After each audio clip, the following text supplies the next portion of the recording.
session is called to order. Please rise for the singing of the national anthem. Bayang magiliw, perlas ng silanganan, alam ng puso, sa titik mo'y buhay. Lupang hinirang, buyan ka ng magiliw, sa manlulupi, kita pasisingil, sa dagat at bundok, sa simoy at sa langit mo baghang, may nilang ang tula at awit sa paglayang tinamahal. Ang kisap ng watawat mo'y tagumpay na nagdidinig, ang bituin at araw niya kailan pang may magdidilim. Lupa ng araw ng warangit pagsik na, buhay langit sa atin mo. Aming ligaya na pag may mamapit, at mamatay ng dahil sa'yo. Please remain standing for a minute of silent prayer and meditation.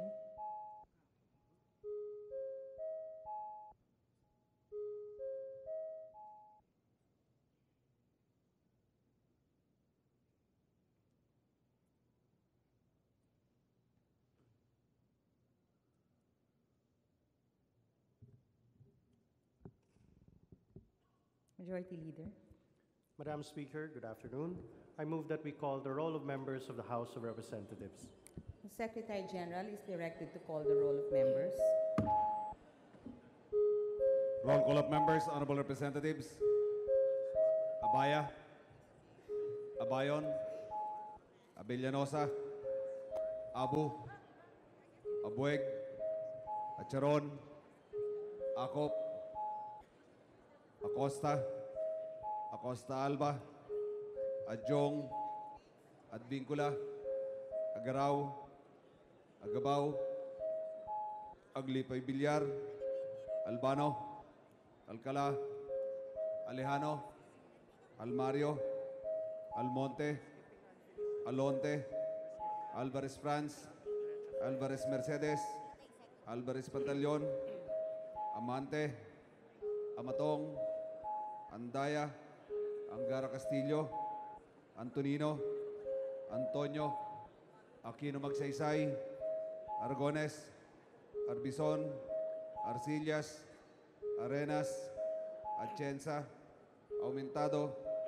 Bagaw, Bagaching, Bagilat, Banal, Barbers, Barsaga, Batawil, Batucabe, Bautista Bandigan, Belaro, Belmonte Feliciano, Belmonte Jose Christopher, Belmonte Ricardo, Benitez, Bernos, Bertiz, Biason, Billones, Biron, Bulilla, Bondok, Bordado, Bravo Anthony, Bravo Maravida, Brosas, Bulot Bigtang, Cagas, Calderon, Calixtroviano, Caminero, Campos, Canama, Cari, Casilaw, Castelo, Caso France, Caso Fredenil, Catamco, Cayetano,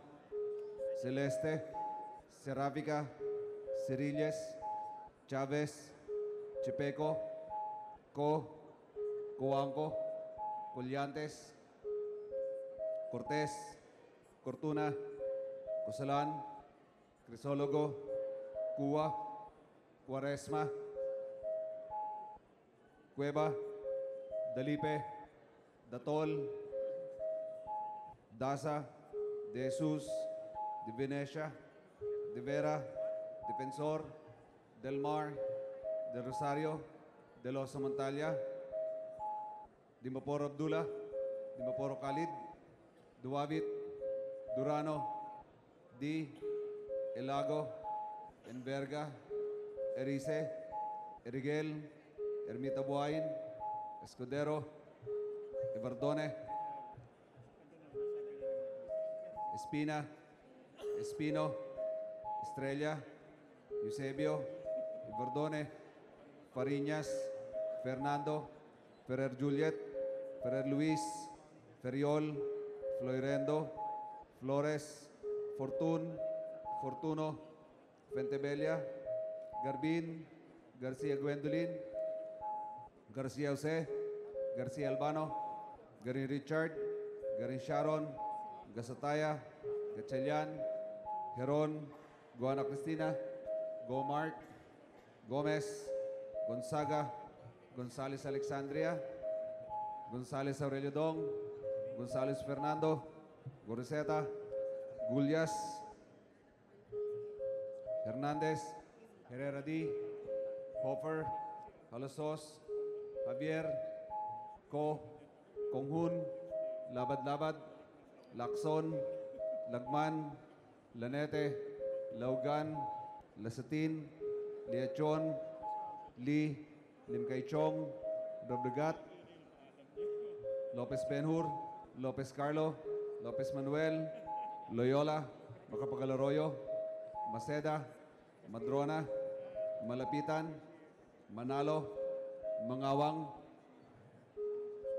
Mangudodato Suarto, Mangudodato Sajid, Marcoleta, Marcos, Mariño, Marquez, Martinez, Matugas, Miliana, Mending, Mendoza, Mercado, Mirasol, Montoro, Nava, Nieto, Noel, Nograles Jericho, Nograles Carlo, Nolasco, Nunez Malignaon, Guaminal, Ocampo, Olivares, Ong Edwin, Ong Henry, Ortega Pablo, Ortega Vini, Pacquiao, Paduano, Palma, Pancho, Panganiban, Panotes, Papandayan, Pichay, Pimentel, Pineda, Plaza, Primicia Sagabas, Kimbo, Radasa, Ramiresato, Ramos, Relampagos, Revilla, Roa Puno, Robes, Rocamora, Rodriguez Isidro, Rodriguez Maximo, Roman, Romero, Romualdez, Romualdo, Roque, Sakdalan, Sagarbaria, Sahali, Salceda, Salimbangon, Salo, Salon, Sambar, Sandoval, Santos Recto, Sarmiento Cesar, Sarmiento Edgar, Savillano, Sema, Xiao, Silverio, Singson, Swansing Estrelita, Swansing Horacio, Suarez, Si Alvarado, Tambunting, Tan Angelina, Tan Milagrosa, Tan Shirley, Tejada, Teves, Chanco, Ting, Tiño, Tolentino, Treñas, Tugna, Tupas, Ti, Umali, Unabia, Ungab, Unico, Uy Juliet, Uy Rolando, Uy Barreta, Vargas, Vargas Alfonso, Velarde, Velasco, Velasco Catera, Veloso, Vergara, Villapuerte, Villanueva, Villarasa Suarez, Villarica, Villarin, Villago, Yap Arthur, Yap Melesio, Yap Victor, Yu, Zamora Mar Carmen, Zamora Ronaldo, Sarate, Subiri.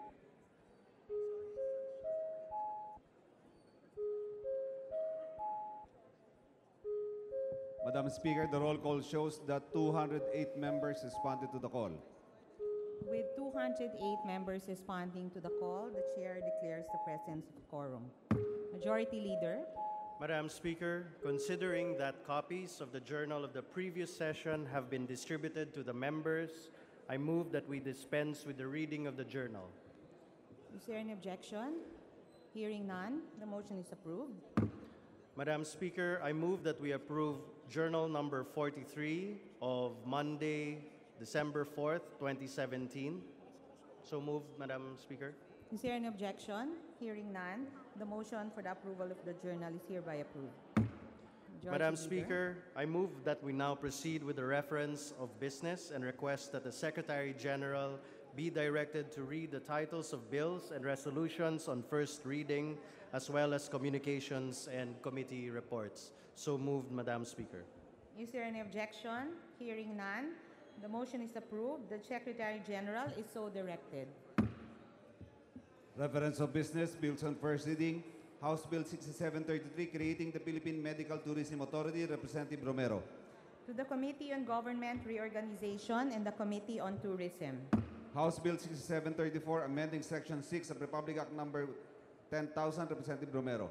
To the Committee on Agriculture and Food.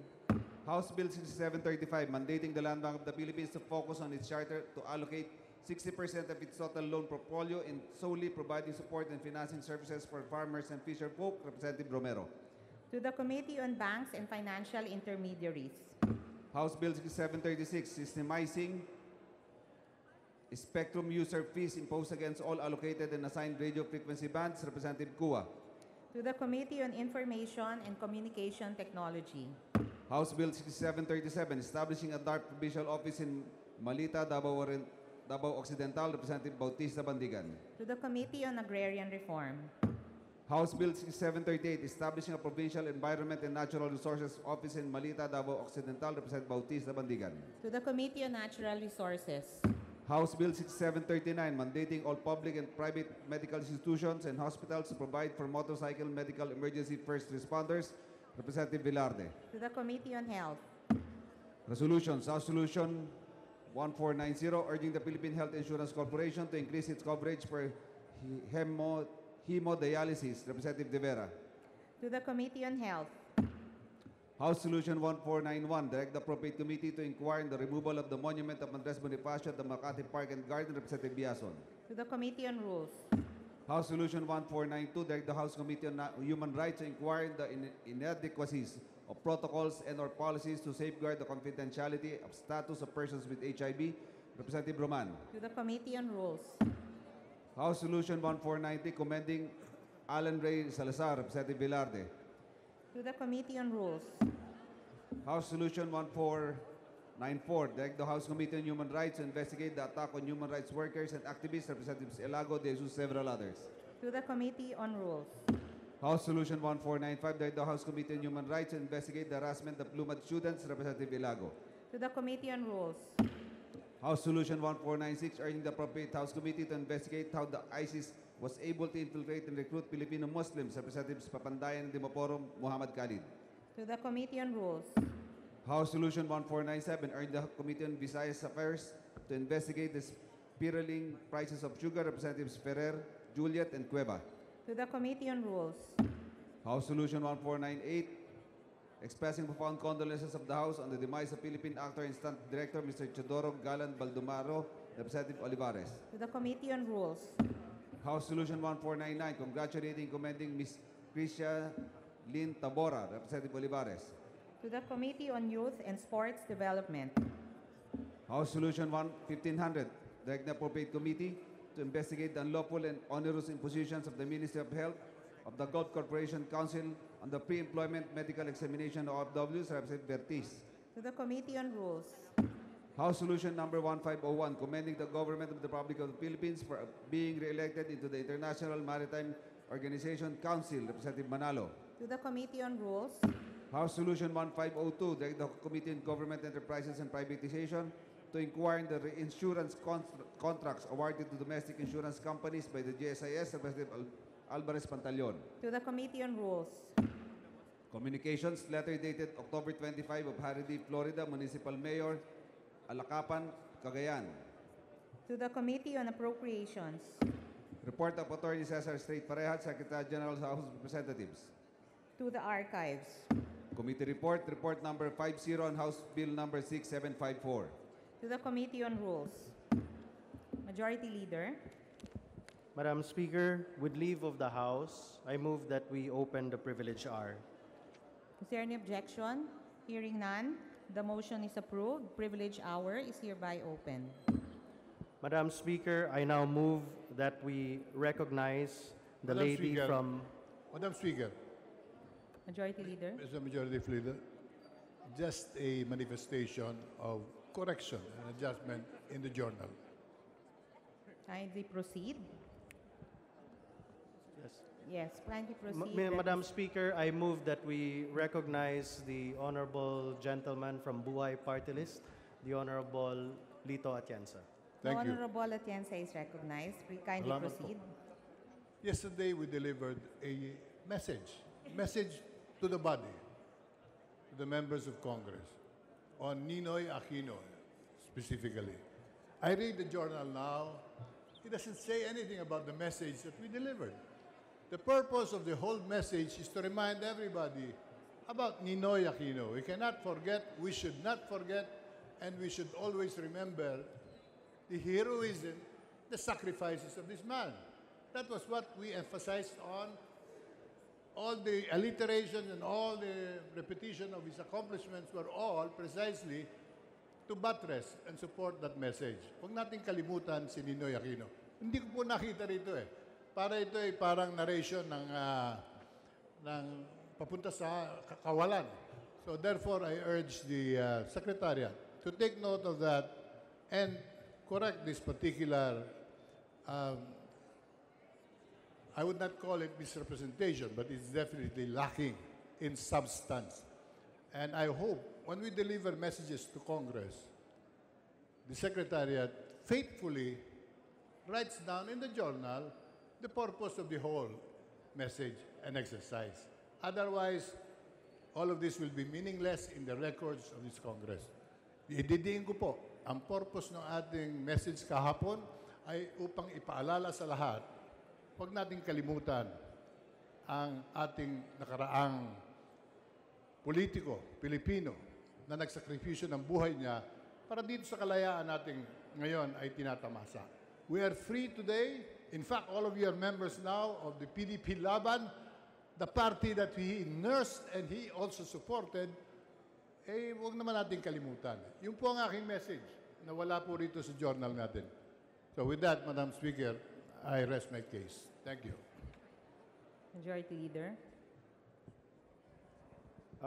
Madam Speaker, at this juncture, I'd like to reiterate a motion of to recognize the lady from party list Bagong Henerasyon, the Honorable Bernadette Herrera D, to avail of the privilege hour. So moved, Madam Speaker. On what topic does the representative wish to speak on today? Madam Speaker, the topic will be on child protection laws. Representative Bernadette Herrera D is hereby recognized to deliver her privilege speech. Thank you very much, Madam Speaker, Honorable Speaker, distinguished members of this Congress, ladies and gentlemen, good afternoon. I come before you today to call upon this august body to use its powers of oversight to safeguard the rights of our children. Madam Speaker, ladies and gentlemen, my colleagues, when the Philippine government ratified the United Nations Convention on the Rights of the Child in 1990, it reflected this nation's commitment to uphold and protect the rights of the Filipino children. The values we hold dear as a Filipino people, which include nurturing and caring for our children, for them to grow up to be good people or mabuting tao, were also strengthened by our commitment to the UNCRC. Through the years since we ratified the convention, our country has experienced many political, social, cultural, and economic challenges that have dismally affected the lives of our children. We have been through wars, conflicts, man-made and natural disasters, and have seen the escalation of violence and crime in our society. Poverty continues to be a perennial problem which affects many Filipino families. This House of the People mitigated the impact of these issues on children by enacting laws that upheld the right of children to proper care and nutrition, and their special protection from all forms of neglect, abuse, cruelty, exploitation, and other conditions prejudicial to their development, as enshrined in our 1987 Constitution. We have passed many child-friendly legislations which have earned commendations from UN member states and from the UN Committee on the Rights of the Child. However, it is poignant to note that even with these child-friendly laws in place, our children continue to experience threats to their survival and development. are subjected to discrimination, violence, and abuse, and remain unable to participate in many processes that impact on their well-being. Madam Speaker, I am concerned about the implementation of 5 very important laws that relate to children, namely RA 7610, Special Protection of Children Against Child Abuse, Exploitation, and Discrimination Act; RA 9208, Anti-Trafficking in Persons Act of 2003; RA 10364, Expanded Anti-Trafficking in Persons Act; RA 9262, Anti-Violence Against Women and Their Children Act of 2004; RA 9775, Anti-Child Pornography Act of 2009; and RA 9344, Juvenile Justice and Welfare Act of 2006, in its recent amendment under RA 10630, an act strengthening the juvenile justice system in the Philippines.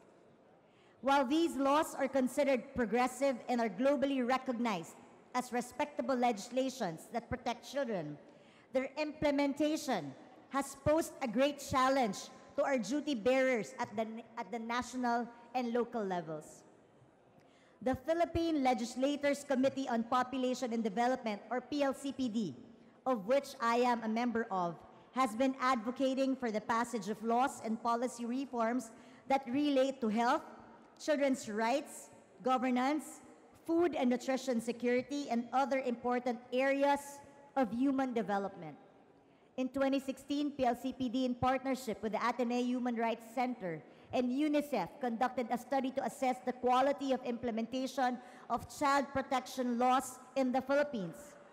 The study gathered evidence from 4 LGUs, Zamboanga City, Quezon City, and the municipalities of Bobon, Northern Samar, and Aroroy, Masbate, to support the call to rationalize the creation of different structures or interagency councils under the 5 child protection laws that I have mentioned earlier, and to harmonize policies introduced.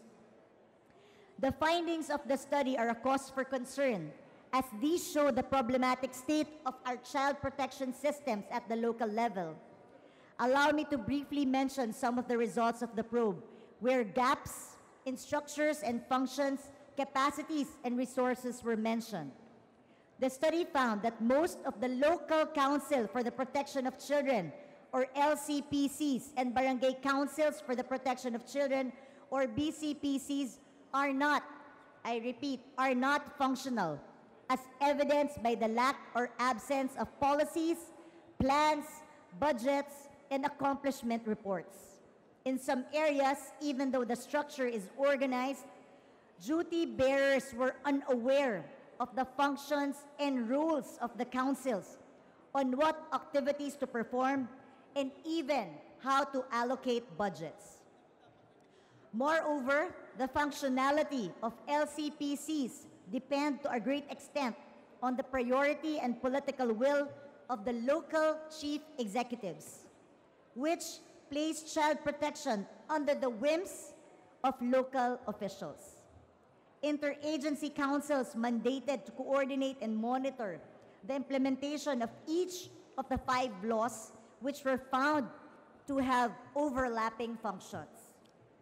These interagency bodies, composed of the same departments and personnel at the national level, and that need to be mirrored at the local level as local interagency committees, saturates the LGUs on 2 fronts: in terms of operationalizing the structures and making them functional, and in terms of sustaining the availability of human resources.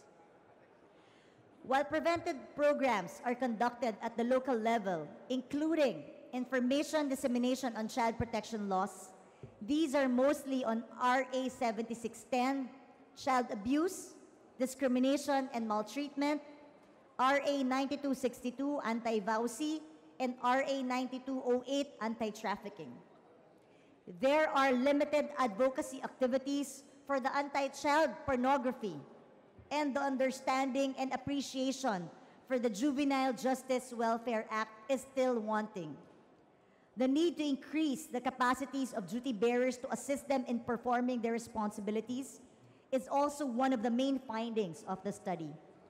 Service providers need training on child-friendly investigation. This is especially true for our police. Identifying forms of child abuse, implementing diversion programs, identifying and monitoring and evaluating programs, and even establishing a database on children and crimes committed against them, which could aid in program development. Mindful of the results of the joint PLCPD, AHRC, and UNICEF study, it is necessary that this House of the People conduct its own thorough investigation on the implementation of the 5 child protection laws through legislative inquiry. We need to study the mechanisms and the agencies for child protection at the national, regional, and local levels. The interagency councils established under enacted laws and our LGUs, in terms of their governance structures, accountability mechanisms, capacity to collect disaggregated data to inform programs that benefit children, and competencies of duty bearers to perform their tasks. Failure of these mechanisms or agencies to perform their mandates will negatively impact the lives of our children. Madam Speaker, members of this honorable body, what good is the law if we are unable to properly implement it? It is our obligation to ensure that our children grow up in a society that cares, nurtures, and protects them from all forms of discrimination, violence, and abuse. Laws and policies, when conscientiously and effectively implemented, should facilitate this enabling environment. I know we all have the best interest of our children in our minds and our hearts. Let us exercise our power of oversight to safeguard the rights of our children. Let us conduct a legislative inquiry into these 5 child protection laws. This is our mandate and our obligation to our children. Thank you very much at magandang hapon po. Majority Leader. Madam Speaker, I move that we refer the speech of the Honorable Herrera D. to the Committee on Rules for its appropriate action. So moved, Madam Speaker. Is there any objection? Hearing none, the speech of the Honorable Herrera D. is referred to the Committee on Rules. Majority Leader. Madam Speaker, at this juncture, I'd like to move to recognize the Honorable Sarah Jane Elago of Party List Kabataan for a brief manifestation. Oh, I withdraw that motion, Madam Speaker. At this juncture, I move that we recognize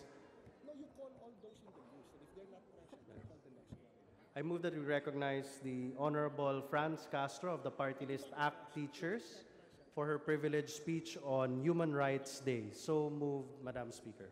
The Honorable Franz Castro of Party List ACT Teacher is hereby recognized. Please proceed. Maraming salamat, kagalang-galang na Speaker. Madam Speaker at mga kapok kinatawan, magandang hapon. Sa darating na linggo, December 10, gugunitain natin ang pandaigdigang araw ng karapatang pantao kung kailan pinagtibay ng United Nations General Assembly noong 1948 ang Universal Declaration on Human Rights. Isa itong makasaysayang dokumento kung saan ipinroklama ang mga karapatang pantao, mga karapatang likas sa lahat at hindi maaaring ipagkait sa sinuman, anuman ang kanyang lahi, kulay, relihiyon, kasarian, wika, politikal o iba pang opinyon, pambansa o panlipunang pinagmulan, ari-arian, kapanganakan at iba pang katayuan. Ayon po sa Universal Declaration on Human Rights, ang bawat tao ay mayroong likas na karapatan sa buhay, karapatan sa edukasyon, karapatan sa mga pangangailangan para sa disenteng buhay, kabilang na ang kalusugan, pagkain, trabaho, tirahan at iba pang mga serbisyong pampubliko at karapatan sa malayang opinyon at pagpapahayag. Madam Speaker, ginugunita ng mundo ang araw na ito dahil pinahalagahan natin ang respeto sa dignidad ng bawat tao. Ngunit sa ating bansa, nakakalungkot at nakakagalit na kasabay ng komemorasyon natin na International Human Rights Day, papasok din tayo sa panahon ng papatinding pasismo. Pasismong inaamin mismo ng Pangulong Duterte na sa kasamaang palad ay siya ring Commander-in-Chief ng Armed Forces of the Philippines at sa makatuwid ay bumuo ng puwersang militar sa bansa. Kaya nang sinabi ng Pangulo na bombahin ang mga paaralan ng mga batang lumad, naging polisiya na ang pagbobomba sa mga lumad schools. Nang sinabing kapag nakakita ng drug suspect o NPA, shoot to kill. Tila naging marching orders na ito para sa mga pulis at militar. Sinasabing puspusan ang gera kontra droga at all-out war laban sa terorista at rebel. Ani pa ni Presidente, so what will be my order to them? E di shoot them, ako na lang magsagot. At pagka bumunot, patayin mo. Pag hindi bumunot, patayin mo rin. Para matapos na, kaysa mawala pa yung baril, ako na ang bahala sa inyo. Ano ang resulta nito, Madam Speaker? Araw-araw na ang mga balita sa paglabag sa karapatang pantao sa mamamayan sa ating bansa. Kawalan ng hustisya para sa mga biktima at pananagutan ng mga responsabling sa mga paglabag na ito. Ayon sa datos ng karapatan, sa ilalim ng Administrasyong Duterte, may naganap na 422,259 forced evacuations, 39,623 accounts ng paggamit ng pampublikong lugar para sa military purpose, 361,916, indiscriminate firing and bombings, 909 illegal arrests without detention, 228 illegal arrests with detention, 249 frustrated extrajudicial killings, at 104 extrajudicial killings mula July 2016 hanggang October 2017. Labas pa sa datos na ito ang mga pinatay sa ilalim ng tinaguriang gera sa kontra droga na di bababa sa 3,850, kabilang na ang 60 kabataan ayon sa mga konserbatibong tala. Di rin lubusan pang natatala ang pagsira sa buhay at kabuhayan ng mga kababayan nating Moro sa Mindanao sa ilalim ng martial law. Ayon rin po sa karapatan, mayroon ring 449 bilanggong politikal. 30 dito ang matatanda, 42 ang babae, 117 ang may sakit at 5 po ang menor de edad. 121 sa mga ito ay inaresto sa ilalim ng Administrasyong Duterte o isa kada 3 araw simula ng maluklok sa kapangyarihan. Sa kabila po ng napakaraming House resolutions at mga privilege speech na inihain ng kinatawang ito at ng buong Makabayan Bloc na kumukundina at nagpapatawag na investigasyon sa mga kaso ng human rights violation, wala pa ring ganap na konkretong aksyon ang kongresong ito upang makamit ang hustisya sa mga biktima at matigil ang karahasan.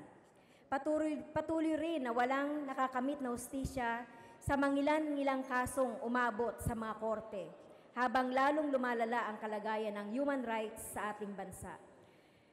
Lalo na laban sa mga mahihirap at sa mga aktivistang nilalabanan ng mga kontramamamayang pulisiya ng kasalukuyang administrasyon. Samantala, araw-araw at nang may papasidhing karahasan, dumadanak ang dugo ng mga mamamayan kasunod ng mga operasyon ng pulisya at militar. Pinapadanak ang dugo ng mga mamamayan ayon sa kumpas ng pasismo. Patuloy na nilalabag ng gobyerno ang karapatan sa edukasyon ng mga kabataang lumad. Napilitan na naman silang magbakwit dahil sa militarisasyon ng kanilang mga komunidad. Partikular po ang gustong ilapit ng kinatawang ito ang nagaganap na karahasan laban sa mga lumad sa Lianga, Surigao del Sur, kung saan ang 75th Infantry Battalion ay hinarang ang mga pagkain at ayuda ng mga organisasyon at simbahan para sa mga bakwit na lumad na ilang linggo nang lumikas papalayo sa kanilang mga lupang ninuno, tahanan at kabuhayan dahil sa tumitinding militarisasyon sa kanilang komunidad. Matatandaan po natin na noong nakaraang SONA, mayroong pahayag ang ating Pangulo na bobombahin niya ang mga paaralan ng mga lumad na sinusugan ng pahayag ng AFP chief na isinunod ang pagbobomba ng Marawi, ang mga lumad sa Surigao del Sur, nagpapatuloy po ito ngayon. Ayon sa community-based lumad school na Alcadev, November 23, 2017, 3 truck ng punong-puno ng military troops ang dumating po sa kilometer 6 Neptune A checkpoint na nakaset up po noong November 24 at sa pilitan pong pinababa ang mga pasahero at pinasulat sa logbook ang kanilang mga pangalan.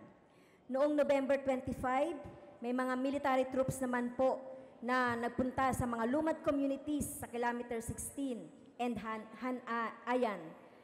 At ang mga drone po ay makikita sa mga komunidad.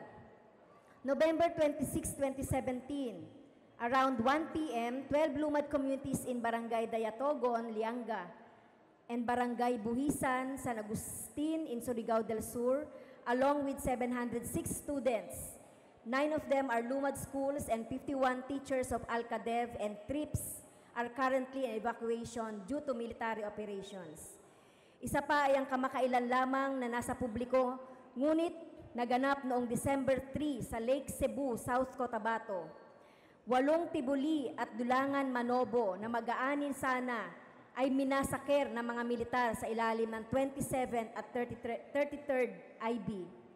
2 pa ang sugatan. Ang mga biktima ay kabilang sa mga lumad na matagal nang naninindigan laban sa land grabbing ng Konsunhi DMCI.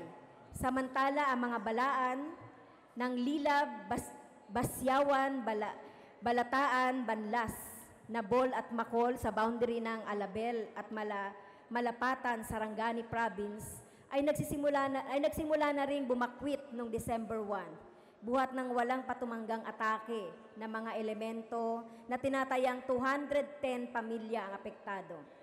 Sa Agusan del Sur naman, 21 Banwaon families composed of 139 individuals from the villages of San Pedro, Benicalan, at Mahagsay in San Luis Town forcibly evacuated from their communities kahapon po, noong December 4, 2017, dahil po sa mga military operations ng 26 Infantry Battalion, Philippine Army.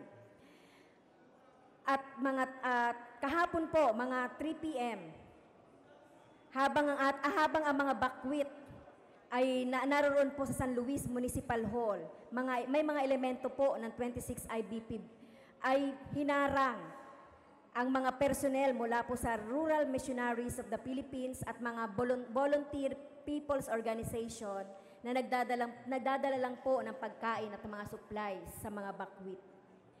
10 a.m. ngayong araw, si Jean Baguio Bustamante, isa pong 17-year-old na lumad and a member of Compostela Farmers Association Youth in Barangay Mambusao, Compostela Valley, was forcibly taken by elements of the 16th Infantry Battalion and was brought to their detachment. Sobra-sobra na ang pinsalang hatid ng militarisasyon sa Mindanao. Niririhisto ng kinatawang ito ang mahigpit na pagtutol ng mamamayang lumad at Moro sa martial law sa Mindanao at ang bantang extension nito. Mula sa mga karahasan na dinadanas at dinaranas ng ating mga kapatid sa Marawi, ang karahasang dinaranas ng mga mamayan ng buong Mindanao sa ilalim ng martial law, ang libu-libong namatay sa ilalim ng gera kontra droga, ang papatinding karahasan laban sa mga aktivista at crackdown laban sa mga progresibong organisasyon, leader at mga miyembro nito, at ang papatinding counter-insurgency campaign laban sa CPP, NDF, and NPA. Nakikita natin na napakarahas ng administrasyon sa kanyang mga mamamayan, gagamit ng buong makinarya ng gobyerno mula sa puwersang militar hanggang sa makinaryang legal upang supilin ang mamamayang lumalaban. Kanina lamang po, Madam Speaker, ay inaresto sa kasong paglabag sa Public Service Act Si George San Mateo, presidente ng Piston, na kasalukuyang puspusang lumalaban sa jeepney phase-out at so-called transport modernization. Ganap na ang tahasang pangaharas sa mga human rights defenders. Noong November 28, tinugi sa mga miyembro ng fact-finding mission. Isa sa mga pumanaw sa Elisa Badayos, Karapatan Central Visayas Coordinator. Noong Linggo, pinatay si Pastor Lovelito Quiñones sa Sitio Anapla, Barangay Din Pedro, Mansalay, Oriental, Mindoro. Wala po talagang humpay ito, Madam Speaker. Kagabi lamang ay nabalitaan naman natin ang pagpatay kay Father Tito Paez sa Nueva Ecija. Si Father Paez ay dating parish priest ng Gimba at kasalukuyang coordinator ng Rural Missionaries of the Philippines sa Central Luzon. Earlier that day, Father Tito assisted in facilitating the release of political prisoner Romel Tukay, who is detained in the BGMP jail in Cabanatuan. Father Tito was also a founding member of Bagong Alyansang Makabayan in Central Luzon. Habang patuloy ang pagpatay, tinitiyak din ang mabagal na pagkamatay ng mamamayan sa kamay ng gutom at labis na karalitaan.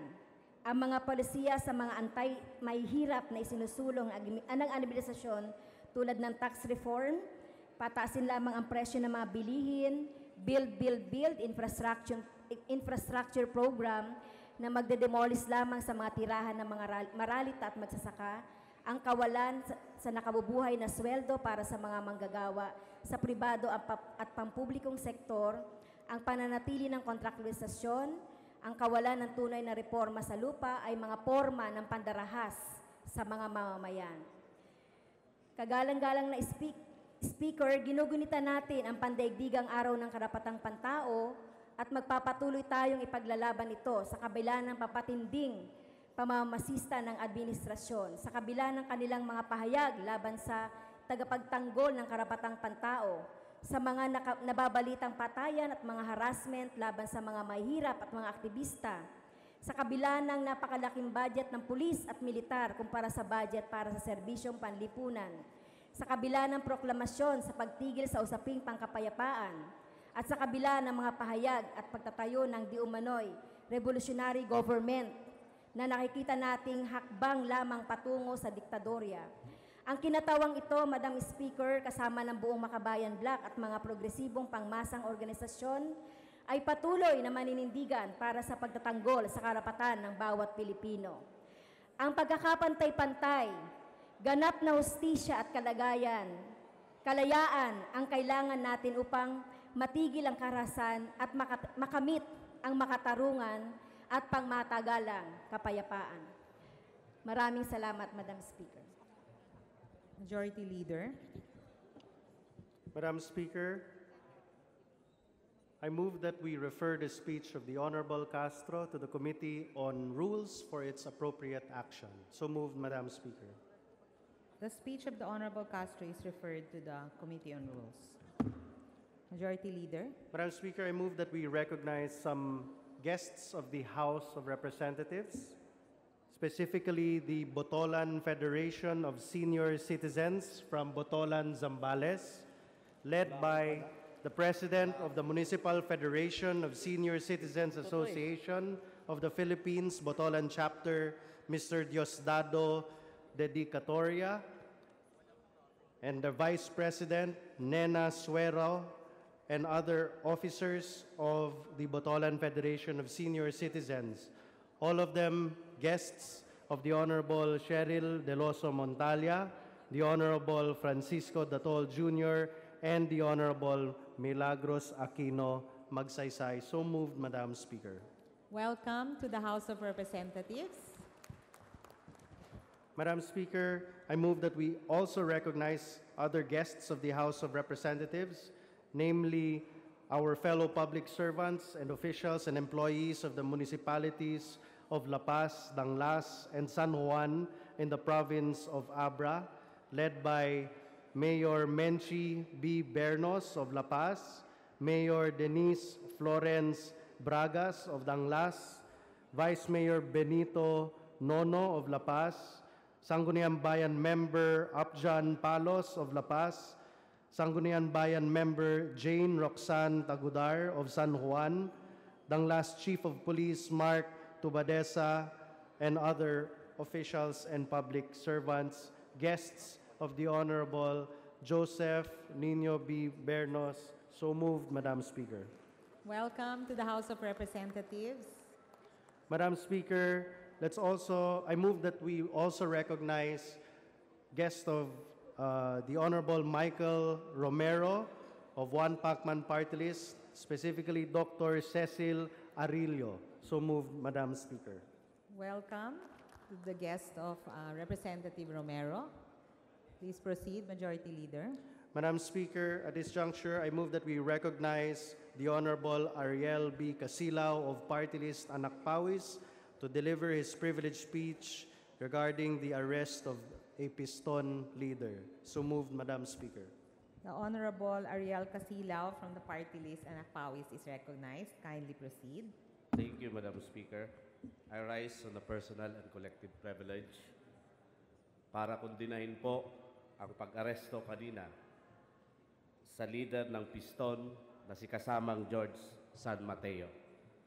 Madam Speaker, habang ako po ay umupo sa executive session ng Committee on Labor para ipinilisa ang panukalang batas hinggil sa kontraktualisasyon, nakatanggap po ako ng mensahe mula sa aking mga kasamahan sa Piston at nagsabi na si kasamang George ay nanganganib dahil kagabi lamang lumabas ang isang nakakatawa ngunit nakakagalit na warrant of arrest kay kasamang George San Mateo na inisyo ng Branch 43 ng Quezon City sa sala kuno ng paglabag ng Commonwealth Act of 1930. Madam Speaker, ako po'y dali-daling pumunta at pinuntahan ang lokasyon ni kasamang George San Mateo para samahan siya na mag-post ng bail. Habang papunta kami sa Hall of Justice sa Quezon City, naayos na po ng kanyang abogado ang lahat ng mga requirements para magpiyansa ang isang respondent o akusado. Ang kinakailangan na lang po ay ang personal appearance sa judge ni George San Mateo.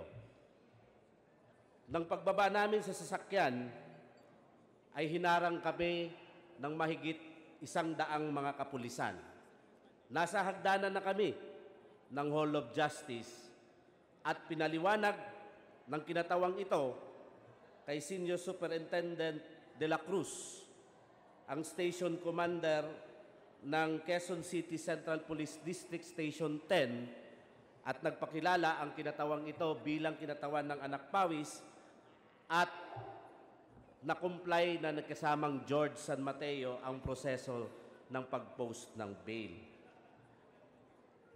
Pero ganun pa man, bagamat tayo nagpakilala, Madam Speaker, persahan na dinampot at nagkabalyawan kanina dahil persahan nilang arestuhin si kasamang George San Mateo kuno sa bisa ng warrant of arrest. Madam Speaker, ang kinatawang ito ay nagtatanong, kasalanan na ba ngayon o krimen ang sinasaad ng saligang batas ng 1987, Article 3, Section 4, na ang karapatan ng bawat mamamayan, karapatang magsalita, karapatang mag-asembleya ng mapayapa, at ang karapatang pumuna sa anumang pulisiya ng gobyerno o the right to grievances against the policies of the government. Pero ang pagprotesta ng mga maliliit na driver at operator sa pangunguna ni kasamang George San Mateo laban sa nakaambang phase-out ng mga public utility jeepneys ay isang lehitimong issue. ngunit kinikriminalisa ito ng kasalukuyang rehimen. Ang mas nakakagalit, Madam Speaker, the irony of ironies. Ilang araw mula ngayon ay mamarkahan natin ang ika-72 ng taon ng pagdedeklara ng pandaigdigang deklarasyon ng karapatang pantao. Pero imamarka natin ito puno ng dugo at buhay ng mga martir at mga biktima ng nagpapatuloy na pamamaslang, pampulitikang pamamaslang sa kasalukuyang rehimen. Madam Speaker, nabanggit na ng aking kasamahan sa ACT Teachers Party List ang maraming listahan ng mga pamamaslang, pagbabakwit, illegal na pag-aresto na naganap lamang sa halos iilang buwan mula nung tinagurian at nilusaw ang formal na usapang pangkapayapaan ng gobyerno at ng NDFP at pinirmahan ni Pangulong Duterte ang Proclamation 360 terminating the peace negotiation. Madam Speaker, ngayon lang din ay lumabas sa balita. Pinirmahan na rin ni Pangulong Duterte ang proklamasyong nagdedeklara na ang CPP at ang NPA ay mga terorista at gayon din na ang ikakaso sa kanila ay ang paglabag sa anti-terrorism law. Hindi lingid sa ating kaalaman, Madam Speaker, sa mga nakaraang ipinahayag at deklarasyon ni Pangulong Duterte, binantaan niya ang mga legal, lehitimo, demokratikong pangmasang mga organisasyon na kritikal sa kanyang mga pulisiya ay bahagi ng istruktura ng legal fronts ng CPP-NPA. Ano ang ibig sabihin nito, Madam Speaker? This representation would like to register. In the coming days to come, we will expect more illegal arrests, more enforced disappearances, more list of political killings. Dadami at dadami po ang mga politikang pamamaslang. Hindi ng mga NPA, kundi ng mga organisasyong walang armas, ngunit kritikal sa mga patakaran ng gobyerno. Madam Speaker, ang mga ganitong uri ng sistema at pamamaraan ay hindi bago sa ating bansa. Kung sa kasalukuyan, ang kampanya kontra droga na may tinatawag na Oplan Double Barrel Reloaded, sa tingin po ng kinatawang ito ay nagkakaroon ng Oplan Bantay Laya Reloaded o hybrid na naganap noong kasagsagan ng panahon ng dating Administrasyong Gloria Macapagal Arroyo. Walang pinag-iba at mas masahol ang mga pangyayari sa kasalukuyan, Madam Speaker. Kaya hindi po ang paggunita po ng ika-72 taon ng deklarasyon ng pandaigdigang karapatang pantao ay gugunitain po ito ng Anak Pawis Party List ng Makabayan at ng Bagong Alyansang Makabayan at ng Karapatan sa isang malaking kilos protesta sa darating na AGIS ng Desyembre. Madam Speaker, fellow legislators, I leave this message to you. In the face of tyranny, defiance and resistance is the only way. Good afternoon, Madam Speaker. Majority Leader. Madam Speaker, I move that we refer the speech of the Honorable Casilao to the Committee on Rules for its appropriate action. So moved, Madam Speaker. Is there any objection? Hearing none, the speech of the Honorable Casilao is referred to the Committee on Rules. Madam Majority Speaker, Leader. Madam Speaker, I move that we terminate the privilege hour. Is there an objection? Hearing none, the motion is approved. Privilege hour is hereby terminated. Majority Leader. Madam Speaker, I move that we now proceed with the consideration of the measures under the calendar of business. So moved, Madam Speaker. Is there an objection? Hearing none, the motion is approved. Please proceed, Majority Leader. Madam Speaker, under the calendar of business for the day, I move that we consider House Bill number 6604 as contained in Committee Report number 454 by the Committee on Suffrage. Is there any objection? Hearing none, the motion is approved.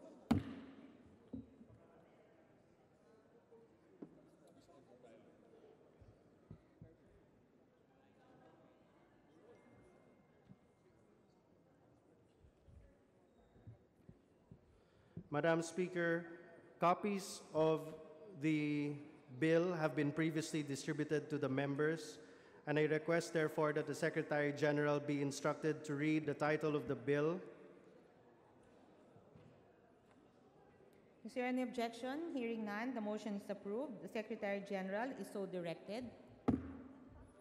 House Bill number 6604, an act regulating the rates of political propaganda in television, radio, and print during electoral campaign period, amending for the purpose Section 11 of Republic Act number 9006, otherwise known as the Fair Election Act. Majority Leader.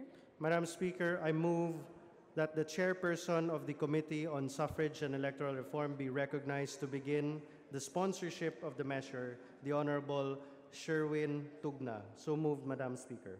Is there any objection? Hearing none, the motion is approved. The Honorable Sherwin Tugna is hereby recognized to begin the sponsorship of the measure. Madam Speaker, my dear colleagues, good afternoon. House Bill number 4898, or an act regulating the rates of political propaganda on TV, radio, and print during an electoral campaign period, amending for the purpose Section 11 of Republic Act number 9006, otherwise known as the Fair Elections Act. This bill seeks to level the playing field in the local and national elections. And Madam Speaker, let the explanatory note of the bill be its sponsorship speech.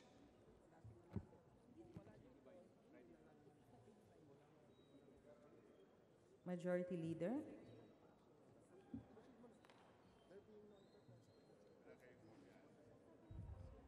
Madam Speaker, there being no interpellants for this measure, I move that we close the period of sponsorship and debate. So moved, Madam Speaker. Is there any objection?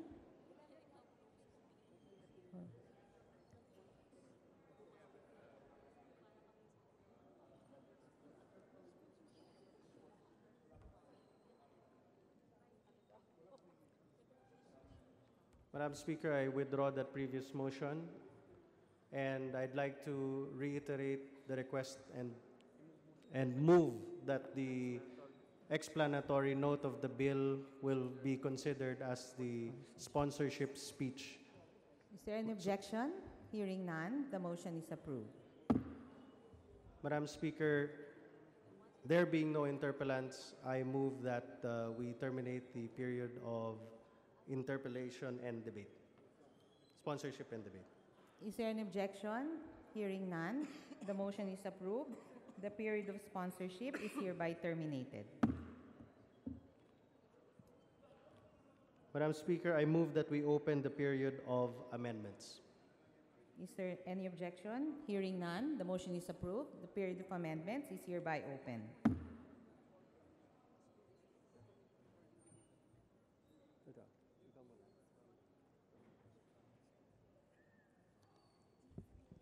Madam Speaker, there being no committee or individual amendments, I move that we close the period of amendments. So moved, Madam Speaker. Is there an objection? Hearing none, the motion is approved. The period of amendments is hereby closed.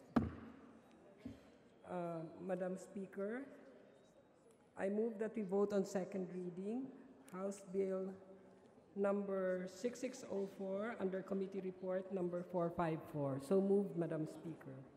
There is a motion to approve on second reading, House Bill 6604. All those in favor, please say aye. All those against, please say nay. The ayes have it.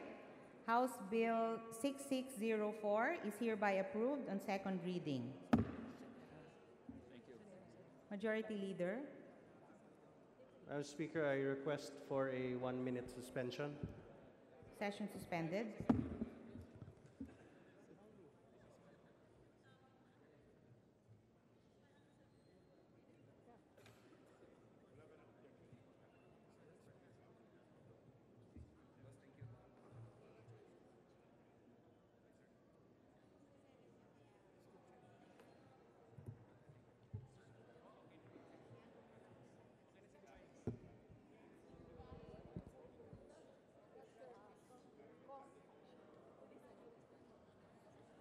Session resumed.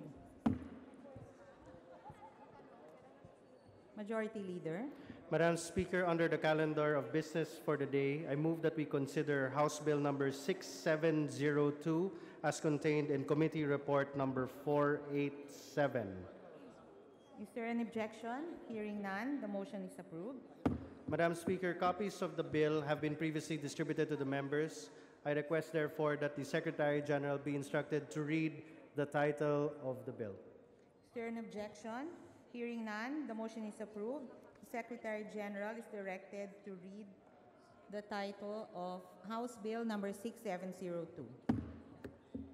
House Bill number 6702, an act regulating the importation, manufacture, distribution, and sale of children's products containing hazardous chemicals and providing penalties for violation thereof.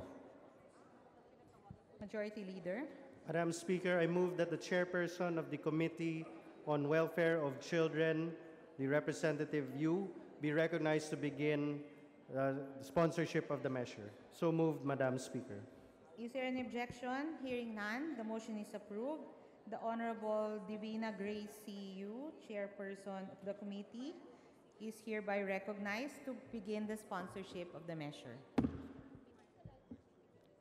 Madam Speaker, may I request that my sponsorship remarks be entered into the records of these proceedings regarding the House Bill number 6702, otherwise known as the Safe and Non-Hazardous Children's Product Act.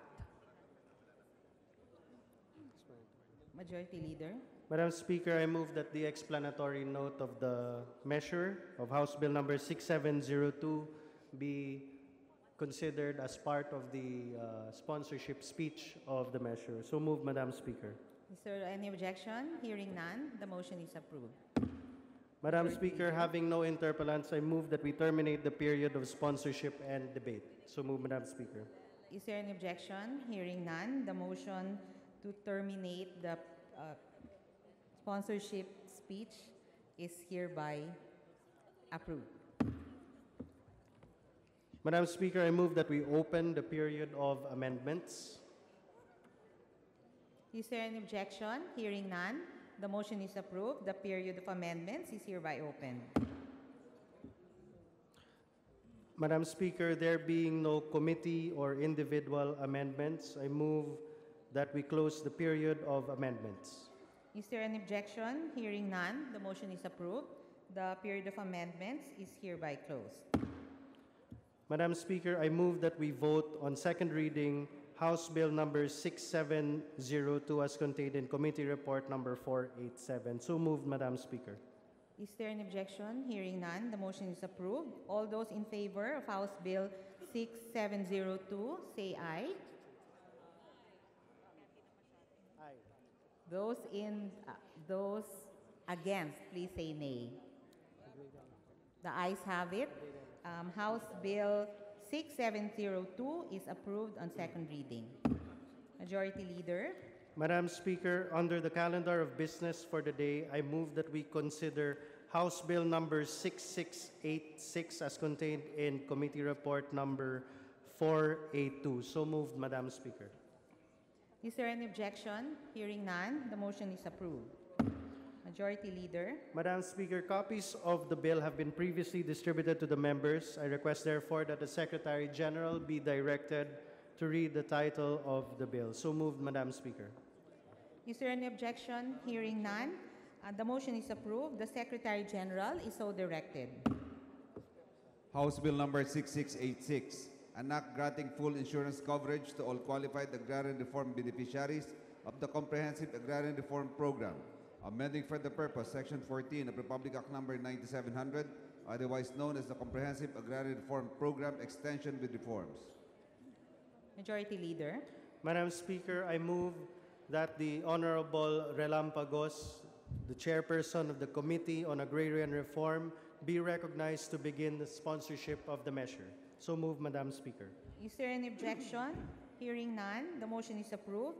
The Honorable Rene Relampagos is hereby recognized for his sponsorship of the measure. Thank you, Mr. Speaker. Thank you, Mr. Majority Leader.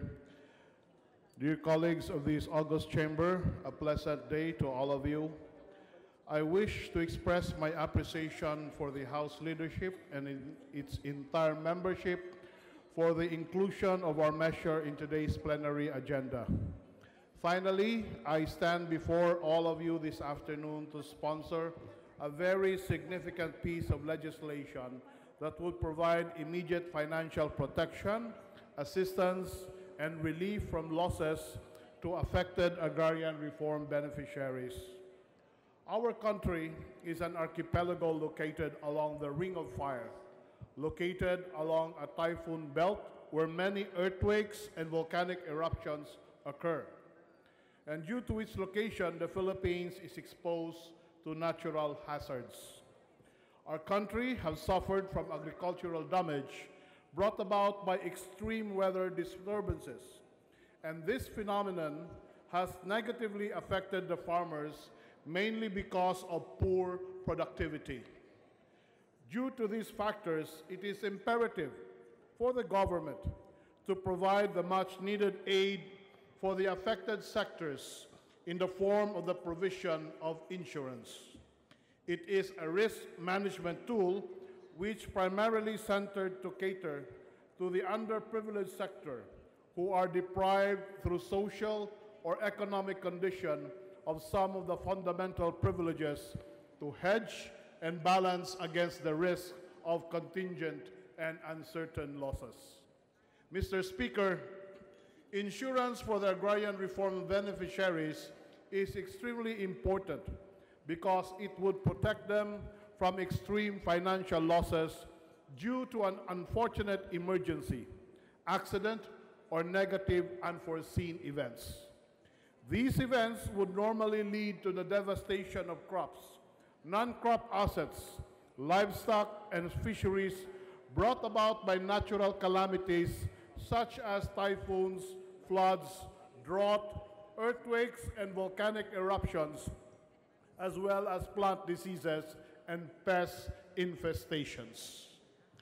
During the deliberations of the measure, the committee also acknowledged the significance of including the accident security scheme into the insurance package to ensure protection that covers death of the beneficiary due to accident.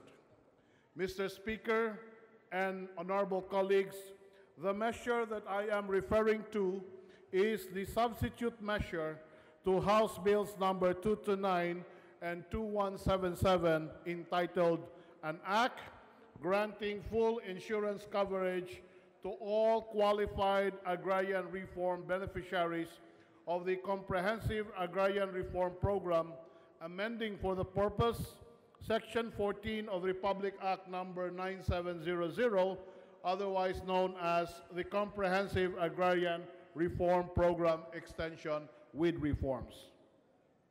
The entire community of agrarian reform beneficiaries laud the valiant efforts of the principal sponsors of the measures for taking the cudgels for them. For this, we tip our hats off to the Honorable Deputy Speaker Eric D. Singson of the 2nd District of Ilocos Sur and the much admired and respected representative from the 6th District of Batangas, the Honorable Vilma Santos Recto.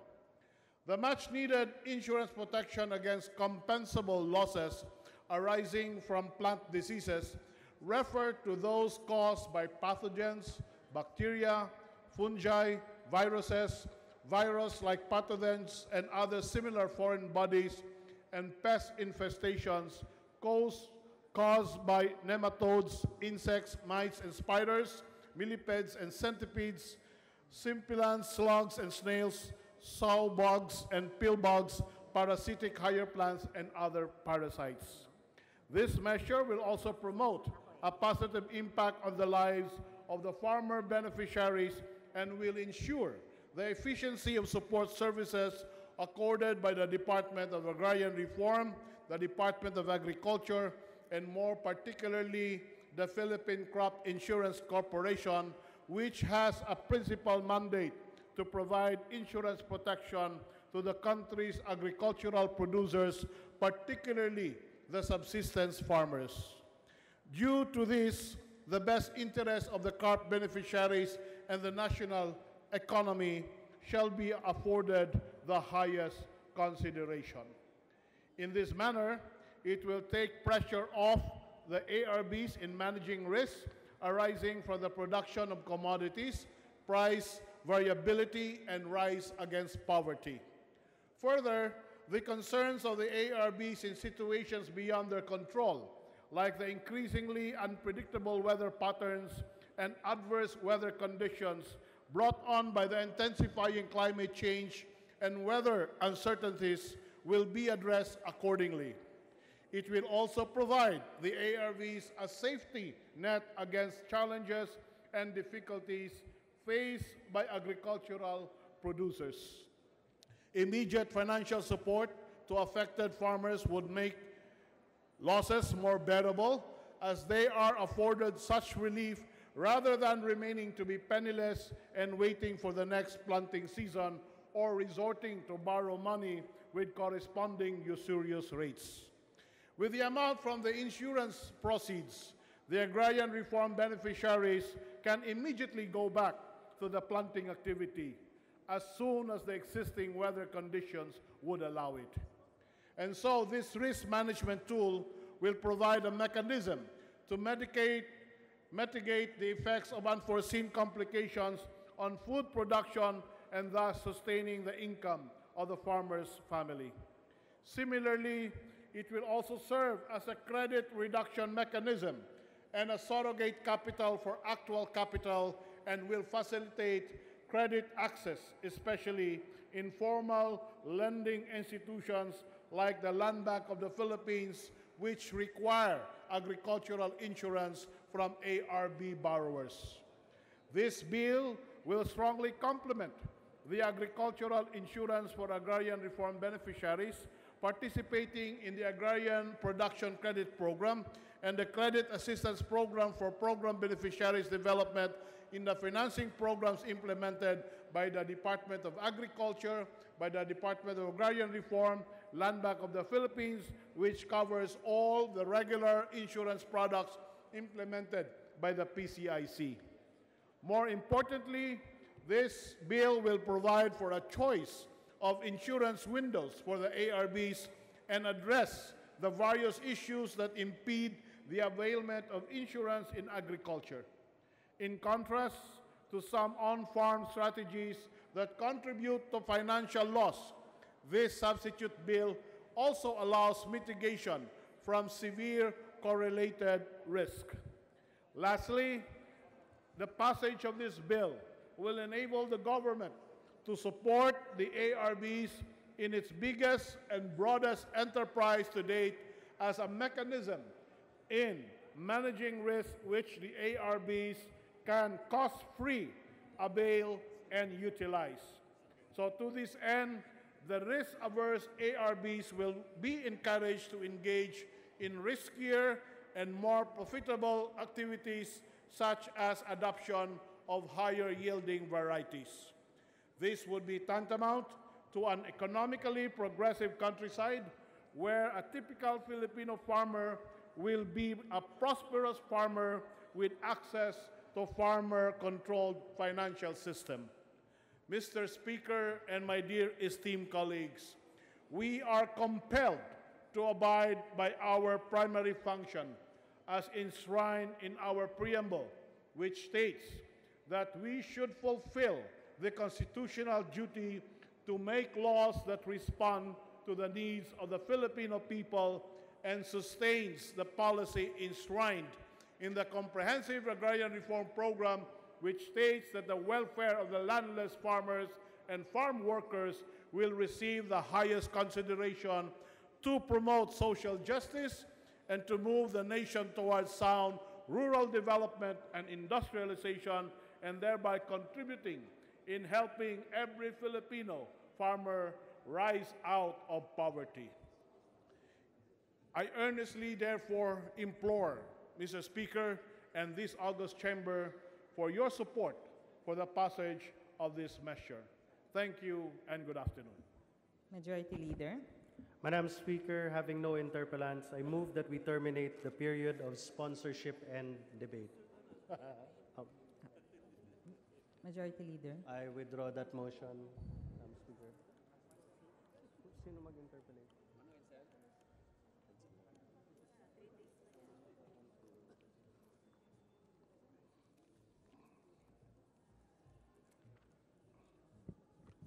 Madam Speaker.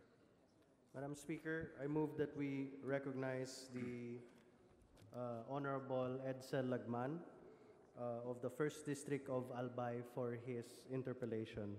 So move, Madam Speaker. The Honorable Lagman is recognized. Kindly Thank you, proceed. Madam Speaker. Will the distinguished sponsor yield to a few questions? With pleasure, Mr. Speaker. At the outset, I would like to manifest that I am in favor of this measure. But let me just ask some questions, clarificatory questions. It is my impression that it will be the government which will pay for the premiums, insurance premium of the covered qualified agrarian reform beneficiaries. Is that correct? Yes, you are correct on that. And as of today, what is the count of the total qualified agrarian beneficiaries in the country? We have 2.8 million, Mr. Speaker. 2.8. And what would be the insurance premium for each qualified agrarian reform beneficiary?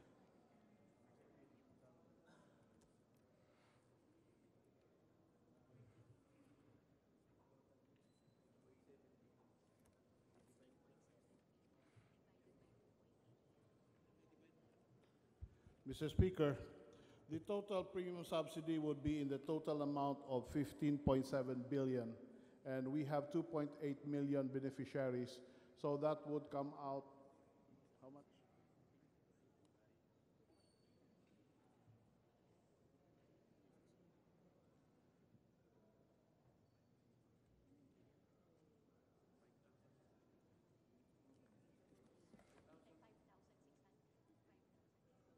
More or less 5,600 per ARB beneficiary, Mr. Speaker.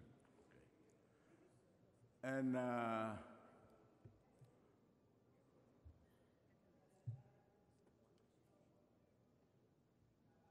this insurance coverage will apply to all qualified agrarian reform beneficiaries. Yes, Mr. Speaker, 100%. It will apply to all.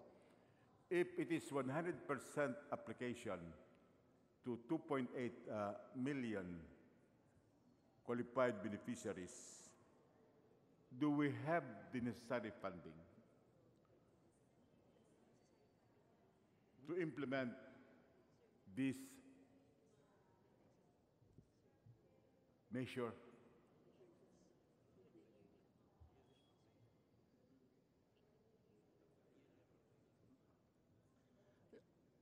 We will have the funds for this with yearly appropriations to be provided for this, Mr. Speaker. And what is the initial annual appropriation? For next year, Mr. Speaker, we will have an initial 3.5 billion. and that will be short of covering all the qualified agrarian reform beneficiaries. Is that correct? Initially, yes, Mr. Speaker, but eventually we would be able to cover them all. Yeah, I am talking about the initial coverage. So it will not cover all.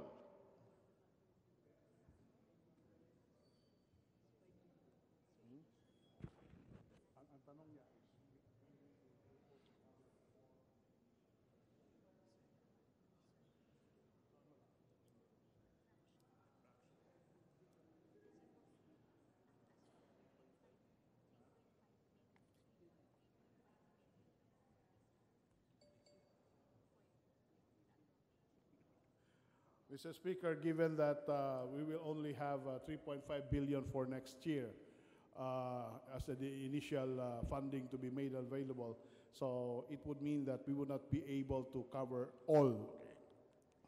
If not all will be covered, who is going to prioritize? Who among the qualified beneficiaries will first be covered because of the lack of funding resource?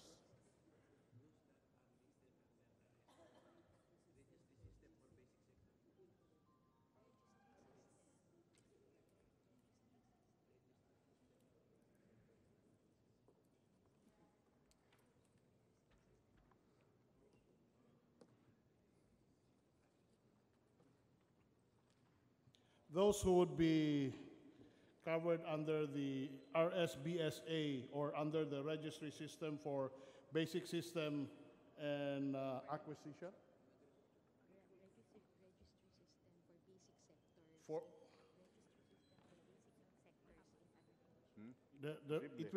it will be under the registry system for basic sectors for agriculture.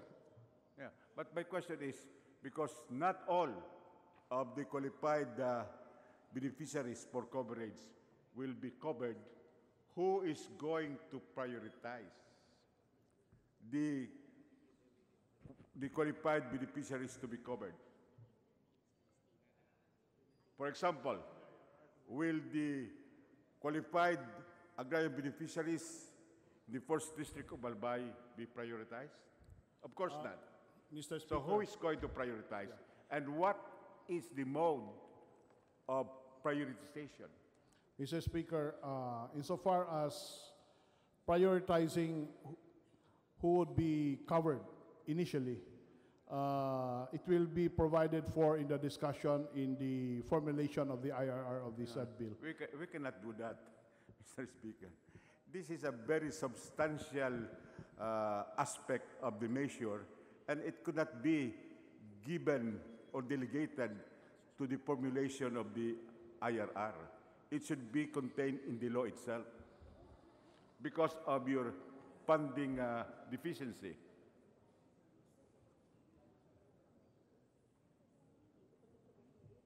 Now, I'm trying to perfect the measure. I am not opposed to it. I have been the principal author of the CARP and what is now being amended, the Comprehensive Agrarian Reform with reform. Mr. Speaker, under Section 4 of the bill, it provides that within 30 days from the approval of the Act, the Department of Agrarian Reform, in coordination with the Department of Agriculture, the Philippine Crop Insurance Corporation, and Department of Budget and Management, shall issue the necessary implementing rules and regulations for the effective implementation of this Act, Mr. Speaker. No, I am not going to that yet. I will go to that, the appropriation language. But I'm asking, since there will be deficient funds to cover all of the 2.8 agrarian reform beneficiaries, who is going to prioritize? Who among these 2.8 million qualified agrarian reform beneficiaries will be prioritized in the coverage? Madam Speaker? Majority Leader.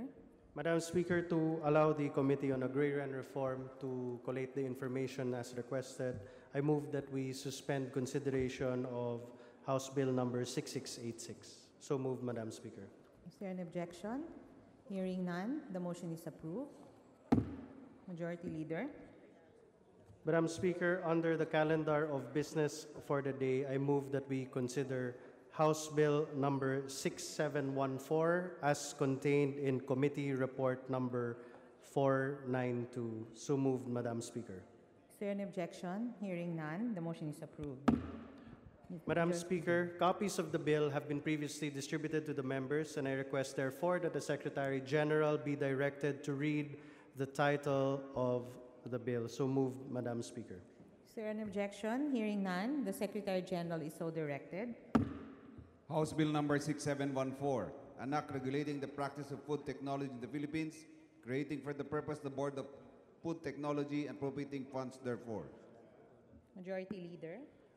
Madam Speaker, I move that we recognize the principal author of the measure, the Honorable Evelina Escudero, to begin the sponsorship of said measure. So moved, Madam Speaker. Is there any objection? Hearing none, motion is approved. The Honorable Evelina G. Escudero is recognized to begin the sponsorship of House Bill 6714. Madam Speaker, I adopt my explanatory note to be the sponsorship of my particular bill, House Bill 6714, an act regulating the practice of food technology in the Philippines, creating for the purpose the Board of Food Technology and appropriating funds therefore. Madam Speaker, I wish that this could be adopted and approved. Thank you, Madam Speaker. Majority Leader. Madam Speaker, I move that we include the explanatory note of the bill as a sponsorship speech for the measure. So moved, Madam Speaker. Is there any objection? Hearing none, the motion is approved. Majority Leader. Madam Speaker, there being no interpellants, I move that we terminate the period of sponsorship and debate. So moved, Madam Speaker. Is there any objection? Hearing none, the motion is approved. The period of sponsorship and debate of House Bill 6714 is hereby closed. Majority Leader. Madam Speaker, I move that we open the period of amendments. Is there any objection? Hearing none, the motion is approved. The period of amendments is hereby open. Majority Leader. Madam Speaker, there being no committee or individual amendments, I move that we terminate and close the period of amendments. Is there an objection? Hearing none, the motion is approved. The period of amendments for House Bill 6714 is hereby terminated. Majority Leader. Madam Speaker, I move that we vote on second reading House Bill number 6714. So moved, Madam Speaker. Is there an objection? Hearing none, the motion is approved. All those in favor of House Bill 6714, please say aye. Aye. Those against, please say nay. The ayes have it. House Bill number 6714 is hereby approved on second reading. Majority Leader. Madam Speaker, under the calendar of business for the day, I move that we consider House Bill number 3222 as contained in Committee Report number 494. So moved, Madam Speaker. Is there an objection? Hearing none, the motion is approved. Madam Speaker, copies of the bill have been previously distributed to the members. I request, therefore, that the Secretary General be directed to read the title of the bill. So moved, Madam Speaker. Is there an objection? Hearing none, the motion is approved. The Secretary General is so directed. House Bill number 3222, an act establishing a national vision screening program for caring gathered pupils and appropriating funds therefore. Majority Leader. Madam Speaker, I move that the chairperson of the Committee on Basic Education, the Honorable Ramon Durano VI, be recognized to begin the sponsorship of the measure. Is there an objection? Hearing none, the motion is approved. The Honorable Ramon Durano VI is hereby recognized to begin the sponsorship of House Bill 3222. Thank you, Madam Speaker. Thank you, Majority Leader. Madam Speaker, allow me to submit to this august chamber the recommendations of the Committee on Basic Education and Culture on the establishment of a national vision screening program for kindergarten pupils. Through Committee Report number 494, on House Bill number 3222 by Deputy Speaker Pia S. Cayetano in consolidation with House Bills number 1387 by Representative Alfred E. Vargas III and 2822 by Representative Estrelita B. Swansea. Madam Speaker, I also ask that the explanatory note of this bill be submitted as my sponsorship speech. Majority Leader. Madam Speaker, I move that the explanatory note of the measure shall be included in the sponsorship speech. So move, Madam Speaker. Is there an objection? Hearing none, the motion is approved. Majority Leader. Madam Speaker, there being no interpellants, I move that we terminate the period of sponsorship and interpellation. Is there any objection? Hearing none, the motion is approved. The period of sponsorship and interpellation is hereby terminated. Majority Leader. Madam Speaker, I move that we open the period of amendments. Is there any objection? Hearing none, the motion is approved. The period of amendments is hereby open. Madam Speaker, I move that we approve the following committee amendments as contained in Committee Report number 494. So move, Madam Speaker. Is there any objection? Hearing none, the motion is approved. Majority Leader. Madam Speaker, there being no further committee or individual amendments, I move that we close the period of amendments. Is there any objection? Hearing none, the motion is approved. The period of amendments of House Bill 3222 is hereby terminated. Madam Speaker, I move that we vote on second reading House Bill number 3222. So moved, Madam Speaker. Is there an objection? Hearing none, the motion is approved. Those in favor of House Bill 3222, please say aye. Aye. Those against, please say nay. The ayes have it. House Bill 3222, as amended, is hereby approved on second reading. Majority Leader. Madam Speaker, I move that we include additional co-authors to House Bill numbers 6604, 6649, and House Resolution number 1421 as contained in the lists to be submitted by the Committee on Rules. So moved, Madam Speaker. Is there an objection? Hearing none, the motion is approved. Majority Leader.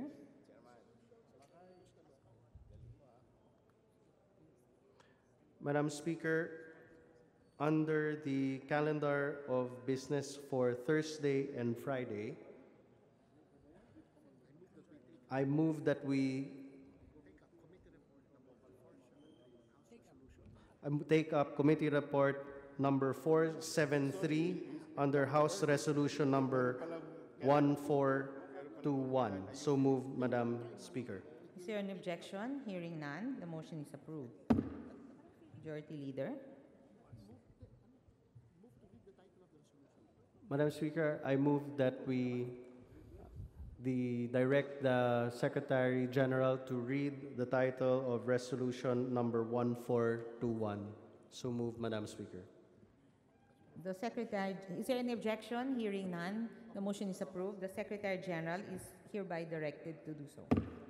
House Resolution 1421, a resolution urging the Department of Tourism to institutionalize and promote the Kalapati Festival of Barangay Holy Spirit in Quezon City. Majority Leader. Madam Speaker, I move for the adoption of House Resolution number 1421. So move, Madam Speaker. Is there an objection? Hearing none, the motion is approved. House Resolution 1421 is hereby adopted. Majority Leader. Madam Speaker, I move that we consider bills under the calendar of business for Thursday and Friday. Is there any objection? Hearing none, the motion is approved. Madam Speaker, pursuant to our rules, allow me to put forth an omnibus motion for the consideration of the following.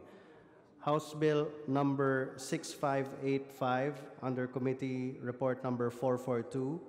House Bill number 6602 under Committee Report 452. House Bill number 6603 under Committee Report 453. House Bill number 6681 under Committee Report number 478. House Bill number 6682 under Committee Report number 479. House Bill number 6683 under Committee Report number 480. House Bill number 6710 under Committee Report number 491. House Bill number 6715 under Committee Report 493. House Bill 6740 under Committee Report number 496. House Bill 6741 under Committee Report number 497. And House Bill number 6742 under Committee Report number 498. So moved, Madam Speaker. Is there an objection? Hearing none, the motion is approved. Majority Leader. Madam Speaker, I move that we consider the respective explanatory notes as a sponsorship of the said measures. So move, Madam Speaker. Is there an objection? Hearing none, the motion is approved. Madam Speaker, there being no member who wishes to interpolate on the said local bills, I move that we terminate the period of interpolation. So move, Madam Speaker. Is there an objection? Hearing none, the motion is approved. Madam Speaker, I move that we open the period of amendments and approve the committee amendments, if any, as contained in the respective committee reports of the aforementioned bills. So move, Madam Speaker. Is there an objection? Hearing none, the motion is approved. Madam Speaker, there being no individual amendments, I move that we terminate the period of amendments. So move, Madam Speaker. Is there any objection? Hearing none, the motion is approved. Madam Speaker, I move that we vote on second reading the aforesaid House bills, local bills. So move, Madam Speaker. Is there any objection? Hearing none, the motion is approved. All those in favor, please say aye. Aye. All those against, please say nay. The ayes have it. The aforementioned bills are approved on second reading. Majority Leader. Madam Speaker, may I request for a 1-minute suspension? Session suspended.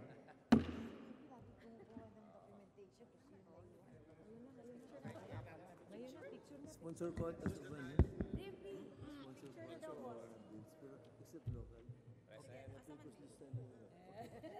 Pusing na kami.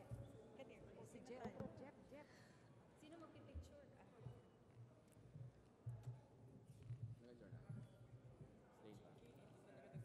Siyempre, nandiyan na siya kasi kahapon wala siya. Kasi nagkamagaling si Sandy. Galing sa CA, nandito pa.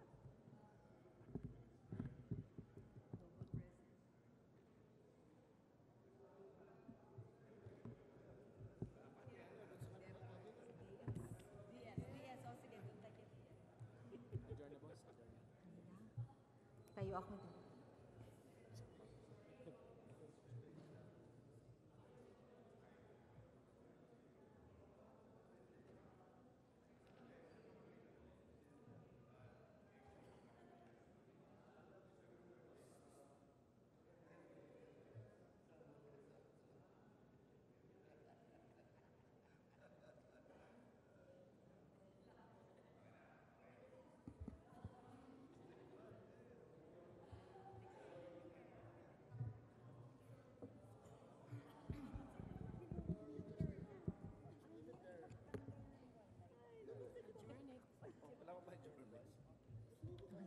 Session resumed. Madam Speaker, I move that we adjourn session until tomorrow, Wednesday, December 6 at 4 o'clock in the afternoon. So moved, Madam Speaker. Is there any objection? Hearing none, the motion is approved.